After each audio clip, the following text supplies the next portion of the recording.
नमस्कार, मी doctor Monika पापरीकर, fertility consultant, माहेर hospital कल्याण आणि विनस हेल्थ केअर नाशिक.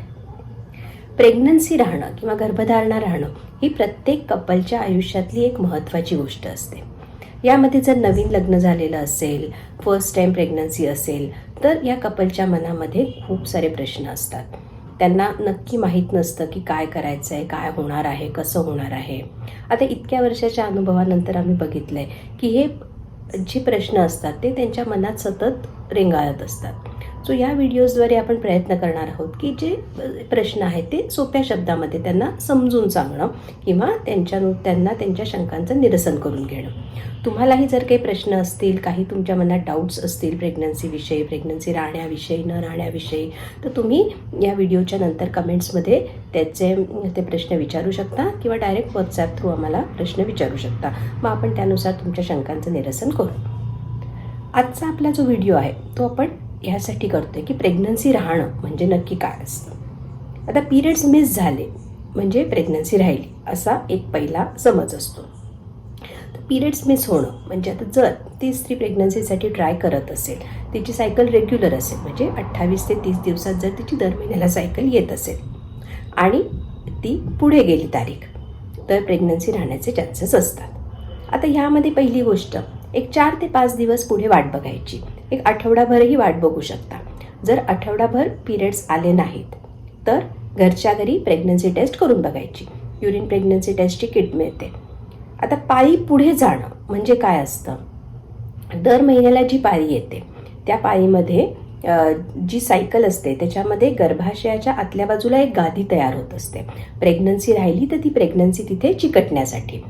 जर प्रेग्नन्सी नाही राहिली तर ही गादी जी असते ती पाळीच्या रूपाने म्हणजे ब्लिडिंगच्या रूपाने 28 ते 30 दिवसांनी बाहेर निघून जाते आणि हे 3 ते 4 दिवस ब्लिडिंग होतं.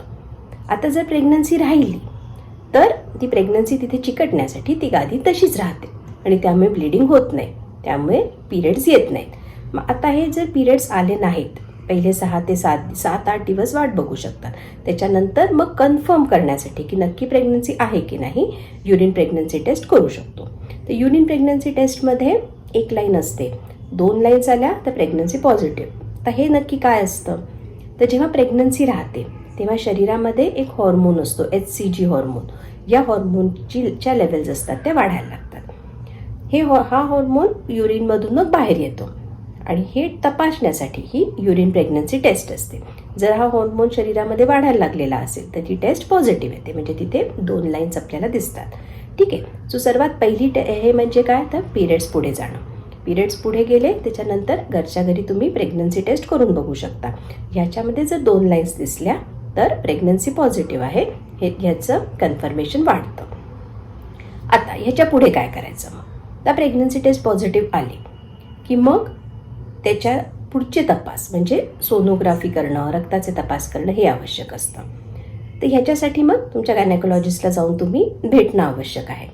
तर जेव्हा पिरियड्स पुढे जाऊन साधारण 6 ते 7 आठवडे म्हणजे पिरियड्स पुढे जाऊन अजून 15 दिवस म्हणा झाले की मग तुम्ही सोनोग्राफी करणं आवश्यक असतं.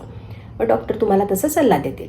तर सोनोग्राफी का करायची, सर्वप्रथम सोनोग्राफी करण्याचं कारण असतं की गर्भ कसा आहे, गर्भाची जागा कुठे आहे, गर्भाची वाढ कशी आहे, हे सगळं आपल्याला पहिल्या सोनोग्राफीमध्ये कळून येतं. आता जेव्हा गर्भधारणा होते तेव्हा ती फॅलोपियन ट्यूब्स म्हणजे गर्भनलिका असतात त्याच्यामध्ये गर्भधारणा होते आणि हा जो गर्भ असतो हा 4 ते 5 दिवस त्या नलिकेमध्ये राहतो आणि मग तो गर्भाशयात येतो आणि चिकटतो.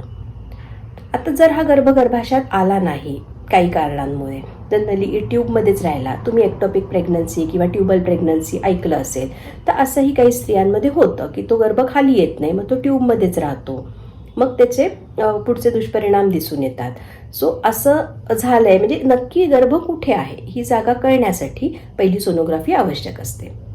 त्यामध्ये सुद्धा साधारण प्रेग्नन्सी पॉझिटिव्ह आल्यानंतर किंवा पिरियड्स मिस झाल्यानंतर 10 ते 15 दिवस त्याच्यानंतर सोनोग्राफी सजेस्ट केली जाते. एकदा सोनोग्राफी झाली की मग निश्चित होतं की गर्भाची जागा कुठे आहे, गर्भाची वाढ किती झालेली आहे, गर्भाचे ठोके आलेले आहेत की नाही, या सगळ्या गोष्टी आपल्याला कळल्या की मग प्रेग्नन्सीची निश्चिती आपण करू शकतो. एकदा प्रेग्नन्सी कन्फर्म झाली की मग औषधं गोळ्या सुरू करणं आवश्यक असतं. तुमचे गायनेकोलॉजिस्ट त्यानुसार तुम्हाला सजेस्ट करतील काय काय गोळ्या घ्यायच्या, कारण गर्भाच्या वाढीसाठी किंवा बाळाच्या ब्रेन डेव्हलपमेंटसाठी काही गोष्टी सुरुवातीपासूनच घेणं आवश्यक असतं. तर ती औषधं तुम्ही घेणं जरुरीचं आहे. त्यानंतर महत्त्वाचं आहे ते काही रक्ताचे तपास. गर्भधारणा झाली की शरीरामध्ये बरेचसे चेंजेस होतात आणि परत हा गर्भ पुढे 9 महिने स्त्रीच्या शरीरात राहणार असतो. स्त्रीच्या शरीरामधल्या ज्या बेसल लेवलच्या गोष्टी म्हणजे तिच्या हिमोग्लोबिन किती आहे, शुगर कशी आहे, थायरॉईडचा काही त्रास आहे का, तर हे सगळे जे रक्ताचे बेसिक तपास असतात हे सुरुवातीला करणं आवश्यक असतं. ह्याच्यामुळे एक अंदाज राहतो की हे तपास आहेत. मग जसजसा गर्भ वाढायला लागतो तसतसं ह्याच्यामध्ये काही चेंजेस होत आहेत का, रक्त कमी होत आहे का किंवा थायरॉईडच्या लेवल्स वाढत आहेत का, मग त्यानुसार तशी औषधं सुरू करू शकता. जर सगळं व्यवस्थित असेल तर बेसिक औषधं मल्टीव्हिटॅमिन, कॅल्शियम, आयर्न जी काही तुम्हाला त्या त्या टप्प्यानुसार लागणार आहेत, फॉलिक ॲसिड, ती औषधांवर तुम्ही राहू शकता. आणि जर काही चेंजेस असतील तर त्यानुसार तुमचे डॉक्टर तुम्हाला सजेस्ट करतील कसं करायचं. सो एकदम सुरुवातीला बेसिक प्रेग्नन्सी राहिली ह्यामध्ये महत्त्वाची साईन असते ते जर नॉर्मल पिरियड्स असतील आणि ते मिस झाले तर ती फर्स्ट साईन असते. दुसरी, घरच्या घरी तुम्ही युरिन प्रेग्नन्सी टेस्ट करून घेऊ शकता, म्हणजे त्याच्याने तुम्हाला कन्फर्म होतं. तिसरं, तुमच्या डॉक्टरांना जाऊन भेटायचं, त्यानुसार ते तुम्हाला सोनोग्राफीचा सल्ला देतील आणि एकदा सोनोग्राफी झाली की व्यवस्थित गर्भाची वाढ होतीये हे कळलं की योग्य ते रक्ताचे तपास आणि योग्य ती औषधं एवढं सुरू करायचं. हे आहे पहिली स्टेप. ह्यानंतरच्या व्हिडिओजमध्ये आपण हळूहळू पुढच्या स्टेप्सबद्दल बोलू. धन्यवाद.